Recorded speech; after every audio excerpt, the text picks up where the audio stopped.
Hello and welcome to this episode of Your Money with me, Mary Holm.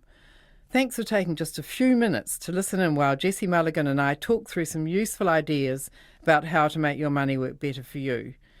Just remember though, this is guidance. Final decisions are up to you. Over to Jessie. Tell you who's live and present, Mary Holm. Hello. Hello, Jessie. Feeling refreshed after your holiday? Oh, jet lagged at the moment, actually, the opposite. Don't worry about us doing without you, Mary. You just swan off if you like. All right, yeah. If I fall asleep in the middle of the... No, I won't do that. I must say that driving in here, though, when you played something on with McCartney and Eric Clapton, I turned the radio up full bore and that woke me up a bit. That was cool. Pretty faithful solo from Eric Clapton, pretty faithful to the original. Yeah, it was great. Yes. Well, listen, everyone. If you mind your finances, put your money where it should go and make the right decisions, you too will be able to afford expensive and illustrious holidays like Mary in the middle of the year. Leaving your obligations to New Zealand's radio audience behind you. That's right, yeah.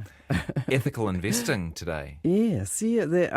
There's an organisation called Responsible Investment Association of Australasia, RIAA, and they've got a conference going this week, I think, and they've issued the results of a survey, Colmar Brunton survey, that I thought was really quite interesting in a lot of ways. I should say up front too that the other organisation that sponsored the survey is something new called Mindful Money, which I'd never heard of. It's been set up by Barry Coates, who was a Green Party MP, List MP, in 2016 and 17. And he apparently has been involved in ethical investing in the UK in the past. And so he's setting up a website that looks as though it could be quite interesting, that wants to increase what they're calling responsible investing. I've always called it ethical investing, but it whatever term, there are all sorts of different terms that apply to it, but the basic idea is that people invest only in the shares and bonds issued by companies that they approve of. It is what you would broadly say. And what this Mindful Money website is planning to do, although it's not doing it yet, is give people more information about which investments, which New Zealand investments, I think, are investing ethically, investing responsibly. It says they're planning to enable members of the public to find a fund that fits their values. So that's all good news, I think, because a lot of New Zealanders express an interest in investing ethically or responsibly, if you will. And in fact, in the survey, they found that 71% said they expected that all KiwiSaver and investment funds will be invested ethically. But the interesting thing is that while a lot of them are expressing an interest in this, not that many of them are doing it. No. They also found 62% said they were ready to shift their funds, in other words, their investment money, if company practices are inconsistent with their values. So people are saying, nearly 2/3 of people are saying, if I find that some of the companies I'm investing in aren't doing stuff I like, I'm ready to move my money. And as we were saying, it includes KiwiSaver investments. So a lot of New Zealanders think they're not investors, but in fact they are through their KiwiSaver. And all the KiwiSaver funds, except the very conservative ones, have got investments in companies. The conservative ones, they invest in bank products. So you could say those are companies too. But beyond that, even the sort of middle to lower level risk funds have some investments in bonds that are issued by companies. And as you get up to the riskier ones, they also have investments in shares that are issued by companies. So I've just Googled that Mindful Money while you've been talking about them. I Yes. see they are a registered charity, so presumably they're not in it for the money. That's right. And when And they've got quite an impressive list of people involved. Yeah, the directors look pretty good quality, and they're saying that at the moment they're being funded by some donations. They say something about in the long run they're hoping that people will invest through them into funds, and therefore perhaps the funds will give some kind of money to to this charity Yeah. for sort of getting investments into them. I'm not totally clear how that's going to work, but people might want to sort of keep an eye on that website and see if there's some useful stuff coming out of it. Yeah, there's plenty to read at this point. Yeah, and it looks all good.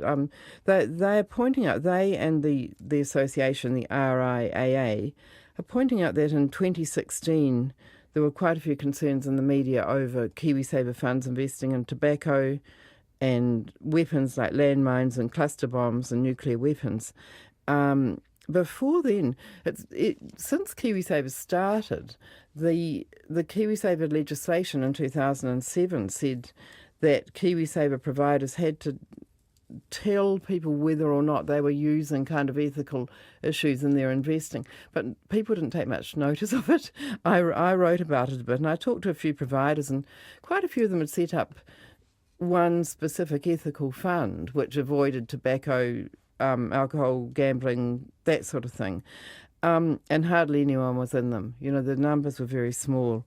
And even now in this survey, people are expressing a strong interest, but not so much taking action on it as yet. Well, one of the things I thought was really interesting in the survey was when they looked at the particular issues that New Zealanders most cared about. Number one, can you think what it might be? Can you think of ethical issue they most care about? It's a bit hard to push you on it like this. I suppose something to do with children? Well, you're close. It's actually animal cruelty was the top one, and the second one was human rights abuses, which would of course include children, and then labour rights violations. So, because some of the ethical issues that are looking at companies that exploit labour, for example, getting stuff made in third world countries for very, very cheap labour. But the thing that really surprised me was that those were animal cruelty, human rights and labour rights were big. And then came tobacco, gambling, palm oil, military weapons, firearms, and finally fossil fuels. And so environmental issues were way down there, which I thought they'd be high in New Zealand. Yes. But, so I don't know whether that's... I'm not quite sure what that reflects, actually, but it's interesting to see that. Maybe just that we see some of those things as unnecessary evils, and maybe things like, service stations and energy companies are such a part of life at the moment that they're going to be here anyway, aren't they? Yes, and just saying fossil fuels in itself is, that there's a whole lot more environmental issues than that too that don't seem to be coming through in the survey. But anyway, possibly because they weren't asked. I mean, It sounds like sort of arrange these categories in order of importance, doesn't it? It might be. That might be what's been going on. Because I'd be very surprised if New Zealanders, if word comes out that a particular company is treating the environment badly. I think a lot of New Zealanders will be saying, I don't want to invest in that company. But as I say, over the years, there's been a big gap between people expressing an interest in investing responsibly or ethically and actually doing so. And this survey found, I thought this was really interesting, they asked people on what basis they chose their KiwiSaver provider. And the biggest category by quite a long stretch was 40% said it was their main bank, the bank they did their business with. And you and I have talked about that before, about how a heck of a lot of people are investing in KiwiSaver through they're using their bank scheme, and it's not necessarily the best scheme at all. But and interestingly enough, 40% of the total population, for people under 30, it was just under half, just pretty much half. Younger people are just going with their bank's KiwiSaver. Then the next... So if people are not even active enough in their investment choices that they're leaving their main bank or the default provider, how can we expect them to be proactively choosing ethical funds? It's just not going to happen, is it? Well, not yet. I mean, with this new Mindful Money website and so on. And there is definitely increasing interest in this. The second to most common reason people chose a provider was the default. They were put into a default fund. And the third most common was their employer had a list of suggested. So it shows very few people, despite yours and my conversations and many other efforts to get people to think a bit more about which KiwiSaver fund they're in. A lot of people aren't doing much about it yet. Oh, it's just lethargy. We're fighting yes. lethargy, Mary. I've got. I've filled out the form, or my wife and I have filled out the form to change her over from her current KiwiSaver provider to the one we'd like her to be in, and that form has been sitting in my backpack for 8 months. Yeah, I think you've mentioned this before, Jesse. I might have to hold you accountable. Still there, yeah. Yeah, next, maybe you can before ask me next Christmas, time you're I'll in. ask you. Yes, Okay. yes. Have you done anything? Yeah. By the way, when they looked at how people had chosen their provider, 8% said it was on the basis of what they're calling sustainability. Although, interestingly, it was 19% of people over 60. So a lot more of the older people are looking at these environmental sort of issues rather than the younger ones, which I thought was a bit surprising. But, possibly you could say retired people have got a bit more time or putting more energy into it. But that was interesting. And just by the way, if people listening now are thinking, well, how am I supposed to choose a KiwiSaver fund? The KiwiSaver Fund Finder, which I've mentioned many times before, on the Sorted website is the one to go to. We won't go into that more now, but that's just broadly where I think people should be going. But They've got a question about ethical investments there, do they? No, they okay. don't. And that's been for want of information about it, really. What the Retirement Commission, which is now called the Commission for Financial Capability, and they run that website. And what they have been doing is asking providers, they regularly survey them, I think it's every quarter, and ask them about a whole lot of different features they offer and so on. And they have been saying to people, do you offer an ethical KiwiSaver fund? And if people want to know which KiwiSaver providers and which funds are answering yes to that, they can go to my website, which is maryholm.com, and just do a search on ethical funds, and up comes, I think it's an item I had in the Herald column late last year. It's got a list of which KiwiSaver funds are ethical. But this survey found that the main barriers people had to investing responsibly or ethically were, one of them was lack of independent information. And so I suppose people are saying it's all very well for a particular KiwiSaver provider to say, look, this fund of mine is ethical, but they want someone else, some outsider, stepping in and judging that. Yeah, and there are different shades of ethical too, aren't there? Yeah. I mean, a lot of them... Quite well explained, I should say, on that website you just mentioned. Yeah, they go into it quite a lot. I mean, I think a lot of the KiwiSaver funds that are specifically ethical funds have just excluded companies that are doing alcohol, selling alcohol, tobacco, armaments, gambling, that kind of stuff. And that's a really good start for people who care about these issues. And that sort of fudges moral and ethical a little bit, doesn't it? Yes, Those it sort of the does. sins. Yeah. You're not funding any sins. That's right. Yeah. Yeah. I mean, are you doing good for the world by investing in, say, environment, energy companies or whatever? Yes. Who knows? Yeah. I mean, ethics are never easy, but it's that's right. And a lot of companies might be producing something that really seems to be ethically really good, some kind of organic product or something, but some of the inputs are coming from a country overseas where the labour, the people are being paid $2 a month, or so. I mean, it gets side very note: did you once write about? Do I remember reading you talking about a fund where you could only invest in sin products? Yes, in America they've had. I think what do they call it? The Sin Fund or something like that. And at one point it was doing really well. Yeah. I think partly because people have been getting out of those shares and therefore the share prices were low and so they made quite good investments. So, and that brings me to a point that we need to make at some stage here, and that is whether the returns on ethical and responsible investing are higher or lower than they are when you just look at all the shares across the board. And different research comes up with different findings, but the general feeling seems to be now that you're not going to lose by going with an ethical investment. Some research suggests that you might even do better.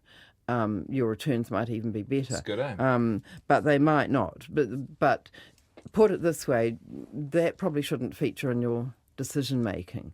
Whether the returns might be better, they might be worse, they're probably going to be about the same. Yeah. So that's not really. But but also you could say that if you're wanting to invest ethically, then the returns are not relevant to your decision making. Well, that's a bit of a challenge, though, isn't it? I mean, people in KiwiSaver are trying to save for their retirement, and I think that might be being a bit hard. It's a stronger argument if you say, look, you're going to make as much money by investing ethically, so why wouldn't you? Then you should.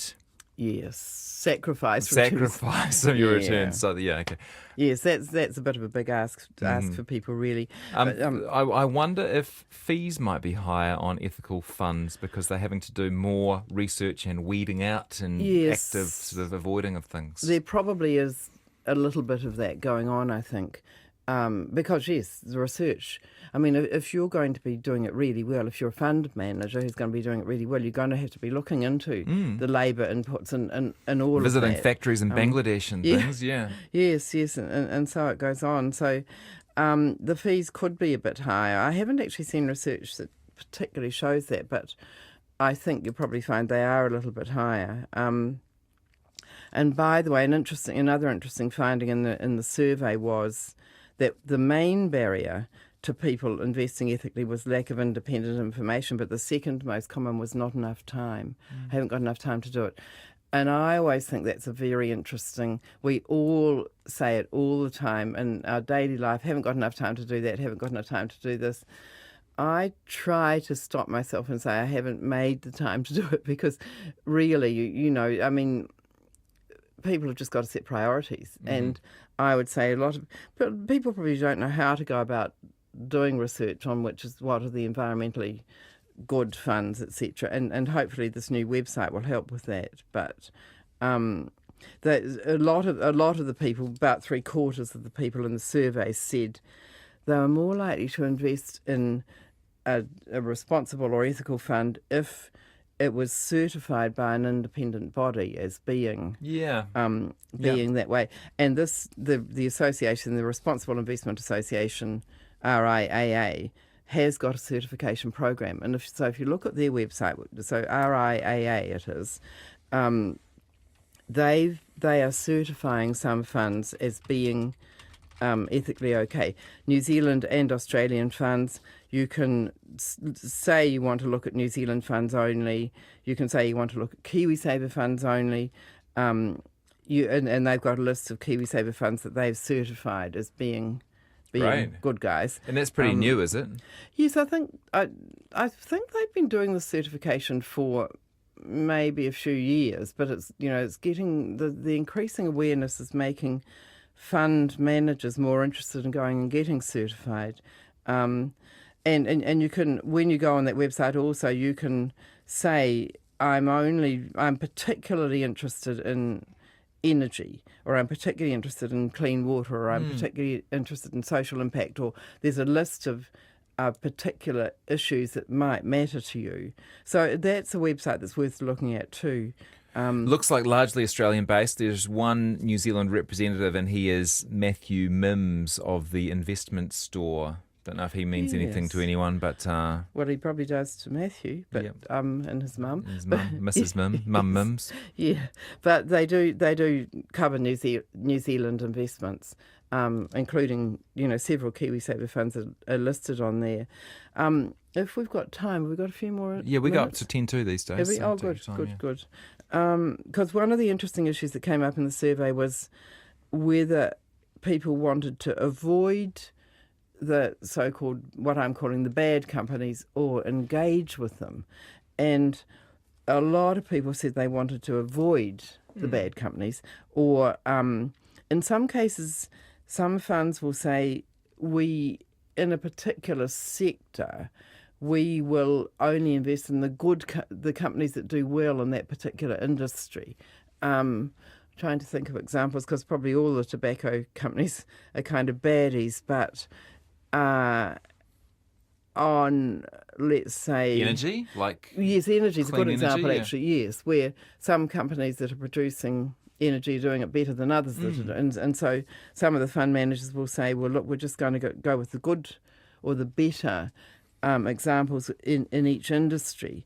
But only 14% of the people surveyed said they would go with a KiwiSaver fund, let's say, that engages with the bad companies. And that's one thing I've been following ethical investing in America and that for decades. It's not a new idea. It's sort of just catching on more in New Zealand. But what some of the fund managers, particularly in America, have done is invest in the bad companies and be quite a big investor in those companies. They might end up holding 10 or 15% of the shares in the company. And then they go along to the shareholder meetings and they say, hey, Wow. you guys, we don't like, and tell the other shareholders, hey, everybody, did you realise... Become activist investors. Yes. Did you realise this company is... Make more of a difference than just boycotting them, That's don't right. you? That's right. I mean, it's a pretty neat idea. But people can find that quite tough to swallow, that they're investing in a fund that's invested in, say, a lot of tobacco companies, but they're going along and saying, hey, you guys, you've got to quit advertising aimed at young people, or you've got to, make various moves to or stop exploiting labour in third world countries, or Very cool, or yeah. whatever.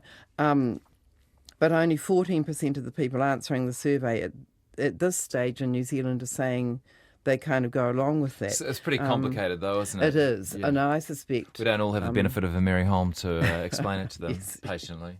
Yes, well, and they probably phone surveys, I imagine, and yes, and probably a lot of people just, when they heard that they were going to be investing in the bad companies, just said, no, don't want to do that, and that was that. So it's all interesting stuff that New Zealanders are starting to be more aware of, but as long as most of them are still just investing in the KiwiSaver fund that their bank provides, we're not going to get good stuff happening here. It's got to be... Maybe we should do a form filling out session next time, Mary, where we arrange it at 2:40. There'll just be 10 minutes of silence on the radio where we all fill out our KiwiSaver forms. We'll all do it together. Very good. We could have George Harrison songs playing softly in the background just to keep people motivated. Something like that, yeah. Look, it'd be really good if people took more of an interest in how they're investing, especially as their KiwiSaver investments grow. When you've only got a few $1,000s in there, you're probably not caring that much, but it is a way that people... And, a lot of New Zealanders think that the whole investing thing in its companies, its corporate, its capitalism, they're not that keen on the whole idea. But here's a way that people who might not be particularly right-wing, let's say, can make something meaningful out of their investing. Yep. Yeah. One other point I just wanted to make is to watch out. If you're looking at investing in a socially responsible or ethical fund, just make sure you're not getting in the wrong risk level for you. A lot of the ethical funds, like a lot of the KiwiSaver funds that I've got listed on my website, that are ethical, are high risk funds. They're investing mostly in shares. By definition. And there are some balanced ones, but they do tend to be either at least balanced, which is middle level risks. They tend not to be the lower risk funds. So if you are in a lower risk fund and want to stay there because either you're planning to spend the money within the next 10 years or you just can't cope with volatile investing and you're an investment coward, shall we say, if you're like that, then be just very careful that you don't switch into a more ethical fund that is actually too risky for you, because that's not a good idea. Great. Now, we were going to... A quick word on next time? Yeah, next session, I think we should get back into people's questions about KiwiSaver, because there's always those questions flooding in, but not please anything about KiwiSaver, but just particularly what people are worrying about with their KiwiSaver. Okay. What Concerns about KiwiSaver. what they, there might be worries about whether the government might change it in some ways. You get people saying, well, I'm saving for a first home in KiwiSaver, but what happens if the government steps in and says you're not allowed to spend the money on first home? Issues like that, or they might you want to hear maybe barriers to joining KiwiSaver? Yes, definitely. People who are saying, here's why I'm not in, because I've got certain worries, so concentrating, we'll have other sessions on, there's so many questions out there about KiwiSaver, we'll have other sessions, but this time if we concentrate on what's worrying people about KiwiSaver, and if they send, we've got 2 weeks before the next session, so if they send emails into you, that's the best way to do it, really, and then you can just forward them on to me. We need to say we won't be able to answer all of them. Okay. We always get too many, but... Yeah. Okay, so concerns, worries, issues, myths, suspicions, conspiracies about KiwiSaver. Send them in to me. I think I'll ask you to email rather than text, because if you text in now, it's just a good chance they'll get lost in the machine. So if you email me, jessie@radionz.co.nz. Mary's in every 2 weeks. So 2 weeks from today, she will be back to answer some of those questions. Jessie@radionz.co.nz. And all of our chats with Mary Holm, our personal finance expert, are archived and added to the RNZ podcasts page. So if you've caught her for the first time today and you think, I wouldn't mind a bit more of that sort of practical, sensible, clearly explained financial help, you can find plenty of it on the website rnz.co.nz. Just go to the podcast page or search for Mary Holm, Holm, on our website. Nice to see you again. You Thanks. too, Jessie.